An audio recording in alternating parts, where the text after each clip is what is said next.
report. You're not going to believe this, Captain, but another star in this cluster just went supernova. It's 0.02 light years from our current position. Make that 2 supernovas, Commander. I just picked up another one at 217 Mark 47. Estimated time of implosion, 67 seconds. Get us out of here, Tom. I can't. A subspace shockwave from the star is collapsing the warp field. Red alert. Tuvok, increase power to the shields. Tom, lay it a course away from that shockwave, maximum impulse. A star going supernova is an event that occurs once every century in this galaxy. Now we're about to witness our third in less than 3 days, all in the same sector. Why do I suspect you have something to do with this? She may be a member of an intellectually challenged species, but she's right. Your irresponsible behavior is continuing to have cosmic consequences. Will you stop overreacting? Always nagging. Now you see why I left her. Are you causing these supernovas? Well, not exactly. What's that supposed to mean? It's no use, Captain. The shockwave is too fast for us. Try evasive maneuvers. I'm afraid a course correction will be futile, Captain. There are now 3 distinct shockwaves heading toward us on various trajectories. It will be impossible to avoid them all. Divert auxiliary power to the shields. You have the ability to get us out of here, so do it. 16 seconds to impact. I'm not sure if the shields will hold. Do something, Q. Well, if you insist. All hands brace for impact.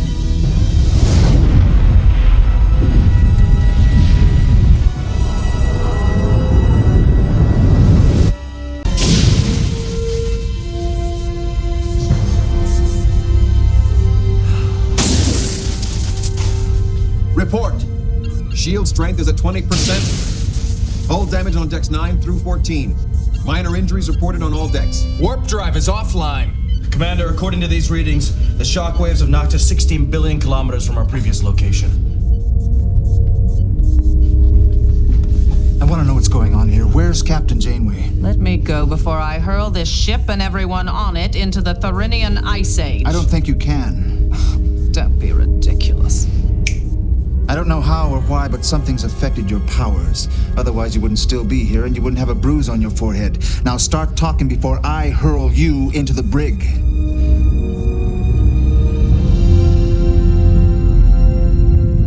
And it's the war in the continuum that's causing the supernovas. May we presume that this conflict is also responsible for the weakening of your powers and your inability to return to the continuum?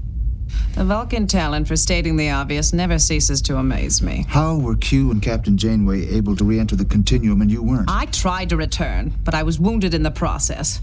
Oh, don't try to understand it. It's far beyond your limited capacity to comprehend. What's important is I'm stuck here with you mortals, while Q is probably in the process of irreparably harming the continuum with that woman.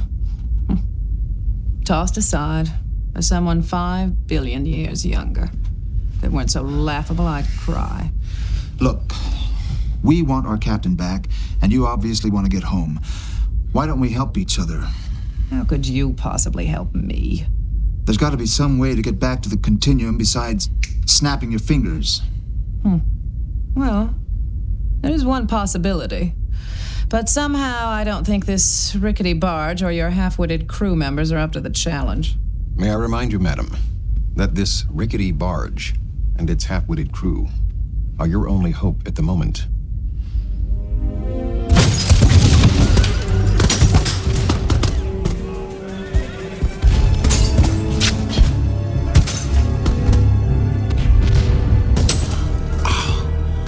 That hurts. Be still. I never thought a Q could be injured. As I said, this is only your perception of what is happening. I can assure you, those are not mere cannonballs and lead charges being fired at us. First Officer's Log, Stardate 50392.7. While we don't fully understand the astrophysics underlying her plan, the female Q has suggested several modifications which may allow Voyager to enter the continuum. Well, what? Are you finished yet? What you've asked us to do requires a complete reconfiguration of the shield array. It takes a while. For us mere mortals, that is. Surely there's some way you can speed up the process. If you're in such a hurry, why don't you just snap your fingers and do it yourself? Oh, that's right. You've lost your powers and you need our help.